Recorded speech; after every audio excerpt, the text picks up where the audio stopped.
আজকে আমি বানাতে চলেছি রেস্টুরেন্ট স্টাইলে মশলা পনির। তো তাহলে চলুন মশলা পনির আমি কিভাবে বানাচ্ছি পুরোটাই শেয়ার করছি। এখানে আমি পনিরগুলো কিউব করে কেটে নিয়েছি। এখানে আমার 800 গ্রামের মতো পনির আছে। এখন আমি এখানে হলুদ দিয়ে দিলাম, দিয়ে দিচ্ছি একটু কাশ্মীরি মির্চ পাউডার, আর দিয়ে দিলাম নুন। এখন ভালো করে মাখিয়ে আমি 10 মিনিট রেস্টে রেখে দেব। আর এদিকে প্যান বসিয়ে দিয়েছি। এখন আমি পনিরগুলো একদম ভেজে নেব।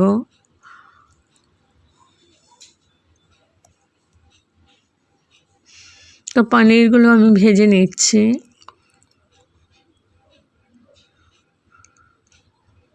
একদম হালকা লাল করে ভাজবো।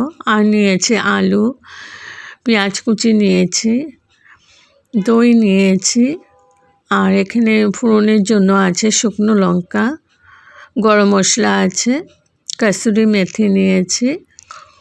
আজকে পনিরগুলো ভেজে নিচ্ছি আমি। একদম ধাবা স্টাইলের হবে, খেতে দুর্দান্ত লাগে। তো আমি সরষের তেল দিয়েই করছি, আপনারা চাইলে সাদা তেল দিয়েও করতে পারেন।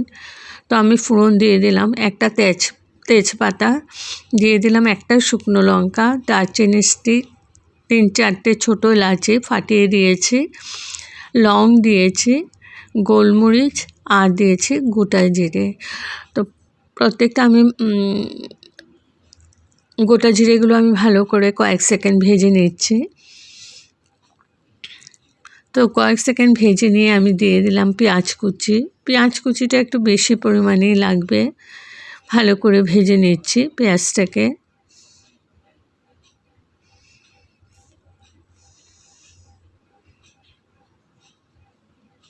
একদম হাই টু মিডিয়াম ফ্লেমে আমি পেঁয়াজটাকে ভেজে নিচ্ছি।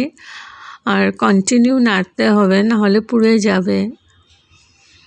এবার আমি দিয়ে দিলাম, পেঁয়াজটা যখন ভাজা হয়ে গেছে আদা ভাজা, তখন দিয়ে দিলাম আদা আর রসুনের পেস্ট।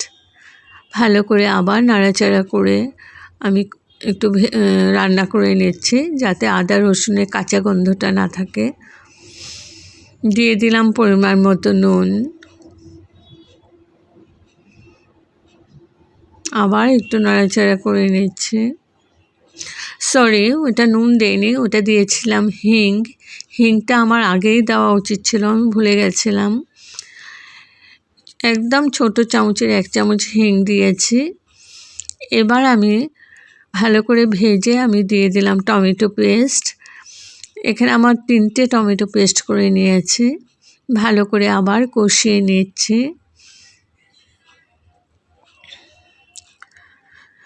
পনিরের মশলাটা আগে বানিয়ে নিচ্ছি।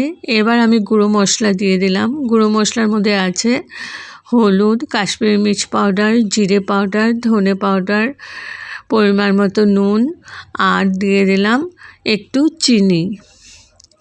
ভালো করে নাড়াচাড়া করে নিচ্ছি, কারণ আমি এখানে দই দেব। তো চিনিটা দিয়ে দিলাম, তাহলে ব্যালেন্স হবে। যতক্ষণ না তেলটা সেপারেট হচ্ছে আমি খুব ভালোভাবে কষিয়ে নিচ্ছি মশলাটাকে। আর এদিকে আমার পনিরগুলো ভাজা হয়ে গেছে। এখন আমি আলুগুলো ভেজে নিচ্ছি। দেখো মশলাটা আমার একদম তেল ছেড়ে দিয়েছিল। এখন আবার একটু জল দিয়ে আবার কষিয়ে নিচ্ছি খানিকক্ষণ। তো এই পনির মশলাতে আলুটা না দিলেও হয়, এটা স্কিপ করতে পারো যারা পছন্দ করো না।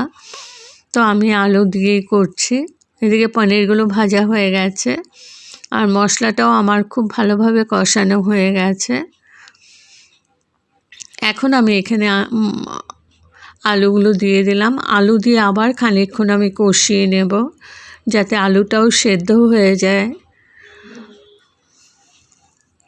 তো আলুর সাথে মশলাটাকে আমি 5 মিনিটের মতন নাড়াচাড়া করে কষিয়ে নিয়েছি, তাতে মশলাটাও হচ্ছে আর আলুটাও সেদ্ধ হয়ে যাবে।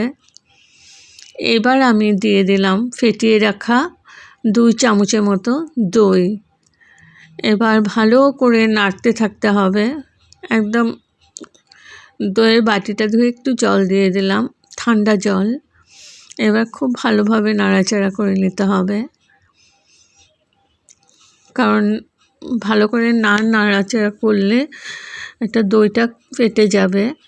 ওর জন্য খুব ভালোভাবে নাড়তে হবে। আর মিডিয়াম টু লো ফ্লেমে আছে।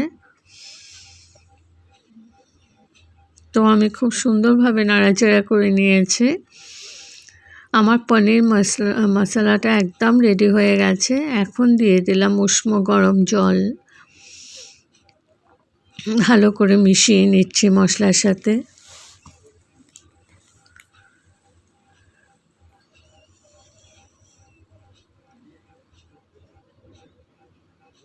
কয়েকটা কাঁচা লঙ্কা দিয়ে দিলাম, দিয়ে আমি ঢেকে রাখলাম 5 মিনিটের জন্য।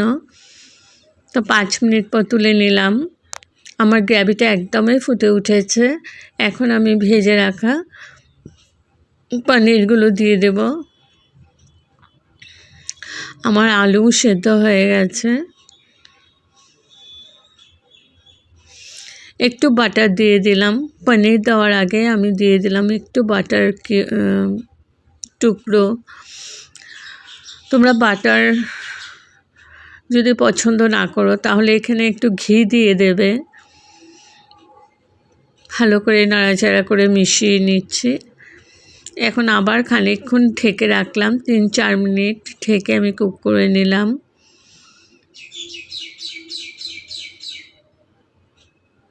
এবার আমি ভেজে রাখা পনিরগুলো দিয়ে দিচ্ছি। পনিরগুলো দিয়ে দিয়েছি। এখন ভালো করে মিশিয়ে নেব।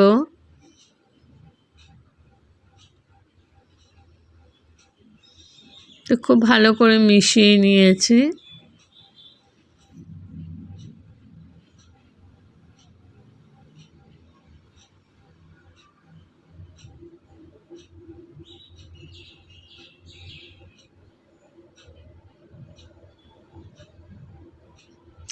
খুব ভালোভাবে মিশিয়ে আমি ঢেকে দিলাম আবার 5 মিনিটের জন্য।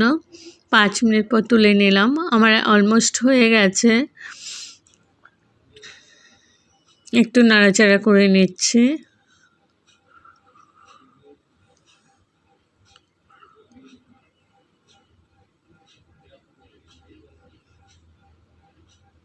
এখন আমি দিয়ে দিচ্ছি গরম মশলা পাউডার।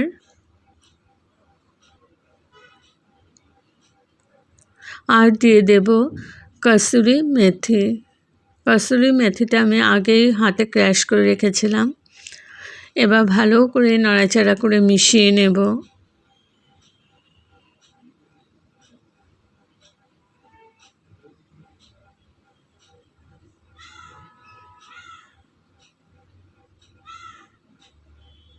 তো খুব ভালোভাবে মিশিয়ে নিয়েছি।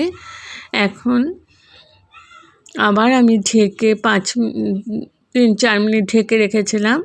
এখন আমি গ্যাস অফ করে স্ট্যান্ডিং টাইমের জন্য ঢেকে রাখলাম। তো আমার একদম রেডি হয়ে গেছে মশলা পনির। যদি আপনাদের এই রেসিপিটা ভালো লেগে থাকে তবে like, share, comment and subscribe করতে ভুলবেন না। সাবস্ক্রাইব করার পর পাশে থাকা বেল বাটন অল প্রেস করে দেবেন। ভালো থাকবেন, সুস্থ থাকবেন। আর কেমন লাগলো আমার এই ধাবা স্টাইলের পনির রেসিপি কমেন্ট করে জানাবেন। Thank you for watching. Bye by.